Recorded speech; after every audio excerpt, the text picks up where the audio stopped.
সকালে উঠেই আমাদের মেয়েদের ভীষণ রকমের তাড়াহুড়ো থাকে, কারণ সকালে উঠেই আমাদের পরিবারের কেউ হয়তো স্কুলে যাবে, তো কেউ বা অফিস।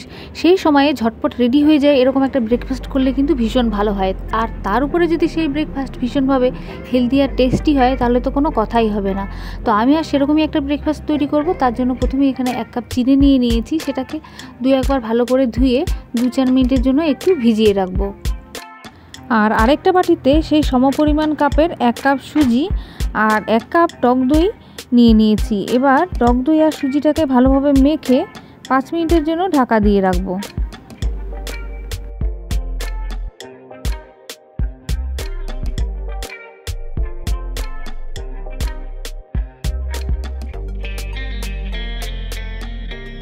মোটামুটি 5 মিনিট পরে ঢাকনা সরিয়ে দেখি যে সুজিটা ফুলে এরকম হয়ে গেছে, তাই আরও একটু জল দিয়ে এটাকে ভালোভাবে মেখে নেব। আর একটা মিক্সচারের বাটি নিয়ে তার মধ্যে ভিজিয়ে রাখা চিড়া আর এই দই সুজির মিশ্রণটাকে দিয়ে একটা স্মুথ পেস্ট তৈরি করে নেব।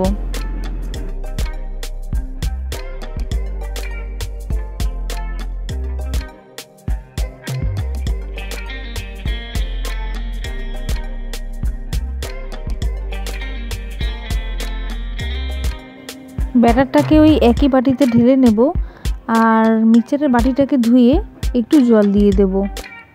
আর এর মধ্যে দিয়ে দেব স্বাদ মতো নুন আর সামান্য একটু বেকিং পাউডার আর একটু বেকিং সোডা।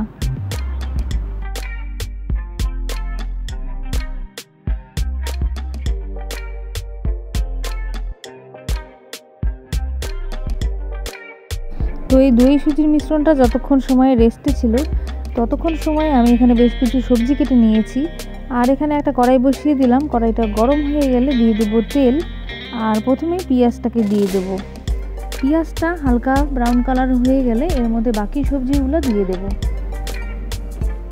আর নাড়াচাড়া করে একটা ঢাকা দিয়ে দেব, যাতে করে তাড়াতাড়ি সবজিগুলো নরম হয়ে যায়।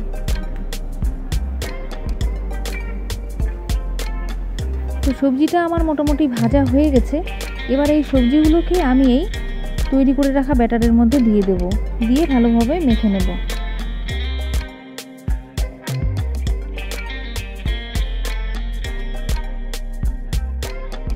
এবার নিয়ে নিয়েছি একটা ফ্রাইং প্যান। এটা গরম হয়ে গেলে এর মধ্যে তেল দিয়ে এই ব্যাটারটাকে কিন্তু দিয়ে দেব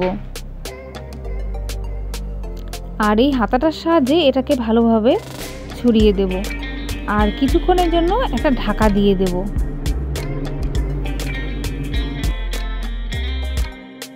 এইভাবে এক পাশটা হয়ে গেলে একটা প্লেটের সাহায্য নিয়ে কিন্তু এটাকে উল্টে দিতে হবে। এটা নরম তুলতুলে হয়, তার জন্য প্রথমেই খুন্তি দিয়ে উল্টানোর চেষ্টা করলে কিন্তু এটা ভেঙে যেতে পারে। এই পাশটাও যাতে সুন্দর করে ভাজা হয় তার জন্য সাইড দিয়ে একটুখানি তেল দিয়ে দিলাম। আমার তাড়াহুড়ো একটু বেশি থাকার জন্য আমি গ্যাসের ওই পাশে কিন্তু আরও একটু কড়াইও বসিয়ে দিয়েছিলাম, যাতে করে দুটো একসাথে ভাজতে পারি। আর এটা আমাদের একদম রেডি হয়ে গেছে। আর এটা খেতে এতটাই টেস্টি হয় যে আলাদা করে এর সঙ্গে কিন্তু আর তরকারি বা অন্য কিছু দরকার হয় না। তারপরেও আমি সজনে ডাঁটার আচার আর কেচাপের সঙ্গে এটাকে সার্ভ করেছিলাম। সজনে ডাঁটার আচারের রেসিপিটাও কিন্তু এর আগে আমি শেয়ার করেছি। তো বন্ধুরা, আমার আজকে ভিডিওটা যদি তোমাদের ভালো লেগে থাকে একটা লাইক করে দিও, চাইলে বন্ধুদের সঙ্গে শেয়ারও করতে পারো। আর আমার ইউটিউব চ্যানেলটিকে কিন্তু অবশ্যই সাবস্ক্রাইব করে দিও। দেখা হচ্ছে আবার নতুন কোনো ভিডিওতে। ততক্ষণ সবাই ভালো থেকো, সুস্থ থেকো, বাই বাই।